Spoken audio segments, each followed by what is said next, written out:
નમસ્કાર. ઘણા લોકો એવું માને છે કે હેલ્થ ઇન્સ્યોરન્સ એ એક સ્કેમ છે. કેમ? કારણ કે ત્યાં ઘણા બધા ક્લેમ રિજેક્ટ થતા હોય છે.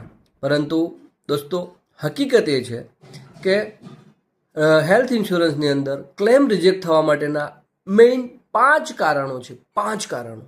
અને એ 5 કારણો હું આજે તમને કહેવા માગું છું. પહેલામાં પહેલું રીઝન એ છે કે જ્યારે આપણે હેલ્થ ઇન્સ્યોરન્સ લઈએ છીએ ત્યારે આપણી પાસે કોઈ પ્રી એક્ઝિસ્ટિંગ બીમારી કે આપણી જૂની કોઈ બીમારી છે એ આપણે બતાવતા નથી. તો આના કારણે 90% ક્લેમ રિજેક્ટ થતા હોય છે. બીજા નંબરનું કારણ એવું છે કે આપણો વેઇટિંગ પીરિયડ પહેલાં ક્લેમ આવવો. ઘણી બધી બીમારીઓ એવી છે કે જેમાં વેઇટિંગ પીરિયડ 2 કે 3 વર્ષનો હોય છે. તો 2 કે 3 વર્ષ પહેલાં ક્લેમ આવે છે તો એ રિજેક્ટ થઈ શકે છે. ત્રીજા નંબરનું રીઝન એવું છે કે ડોક્યુમેન્ટેશન પ્રોપર ના હોવું. જ્યારે આપણે હેલ્થ ઇન્સ્યોરન્સની ફાઇલ કરીએ છીએ ત્યારે આપણે ડોક્યુમેન્ટ પ્રોપર ન હોવા.